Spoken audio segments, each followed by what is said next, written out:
Bonjour à tous, j'ai décidé de prendre une décision très importante dans l'investissement de mes cryptos car je décide d'arrêter d'acheter des crypto-monnaies et en particulier de l'Ethereum à partir d'un certain prix. Et je vais vous expliquer comment et pour quelles raisons je le fais dans cette vidéo. Avant toute chose, cette vidéo n'est pas un conseil en investissement. Elle est juste la réflexion de ma propre stratégie pour vous permettre de vous éclairer dans votre décision d'investissement. Mais ce n'est en aucun cas un conseil en investissement, je vous donne juste mon avis sur ma stratégie, car vous êtes le propre responsable de votre investissement et je ne serai tenu en aucun cas irresponsable.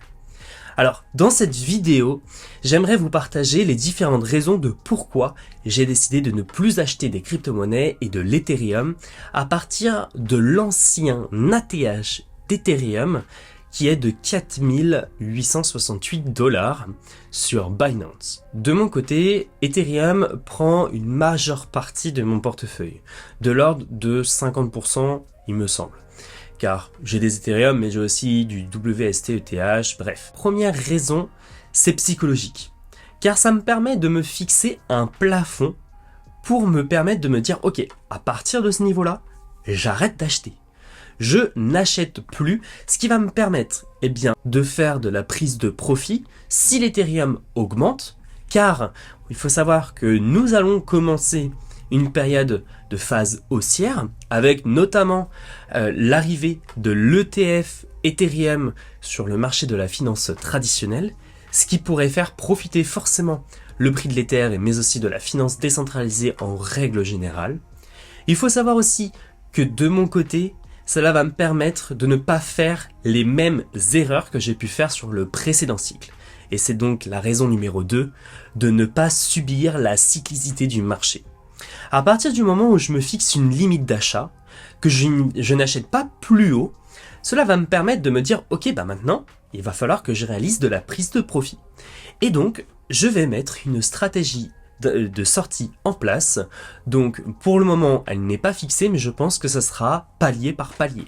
Donc je vendrai une certaine quantité d'Ethereum, voilà, à partir d'une certaine date ou un certain prix. Pour le moment, cette stratégie reste à réfléchir. La troisième raison, c'est que je vais me permettre aussi de diversifier mon investissement et mon portefeuille. Car il faut savoir que, vu qu'Ethereum prend la majeure partie de mon portefeuille, j'aimerais redistribuer un petit peu les cartes lors de marchés de baisse, de me focus sur des actifs un peu moins volatiles qu'Ethereum et Bitcoin, mais par exemple sur de l'or et sur de l'immobilier.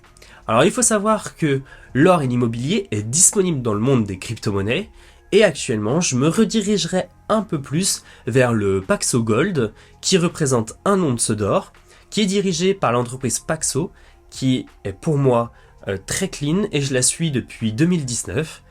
Et ensuite, si j'investis dans l'immobilier, ce serait avec Realty, car pareil, ils ont montré leur place dans l'immobilier tokenisé et je pense que c'est pour moi les leaders dans ce marché. Après, reste à voir est-ce qu'ils vont durer dans le temps ou pas, mais en tout cas, de mon côté, j'ai confiance à Realty. Donc, cette stratégie de diversification risque d'être bien évidemment à évoluer. Je ne suis en tout cas pas fixé dessus. Ensuite, la quatrième raison de pourquoi je n'achète plus de l'Ethereum au-dessus des 4868 $, c'est de pouvoir avoir de la liquidité pour racheter plus bas. Car au-dessus de ce prix, moi j'estimerais que les Ethereum seraient surévalués. Et par conséquent, de pouvoir réaliser de la prise de profit, d'avoir cette liquidité de côté pour, par exemple, un cas d'imprévu dans ma vie familiale, personnelle ou professionnelle, mais aussi de pouvoir avoir de la liquidité pour racheter plus bas et donc par conséquent de me faire plus de profit au prochain cycle de marché, donc qu'il soit baissier ou haussier. En tout cas, c'est ma stratégie. Dites-moi ce que vous en pensez dans les commentaires, donnez-moi votre avis, est-ce que vous pensez que c'est une bonne stratégie? Je vous remercie d'avoir visionné cette vidéo, n'hésitez pas à la liker, à la partager, n'hésitez pas aussi à vous abonner à la chaîne, ça ferait un grand plaisir de pouvoir faire grossir cette communauté. En tout cas, je vous remercie et on se retrouve la prochaine dans une autre vidéo. Ciao ciao!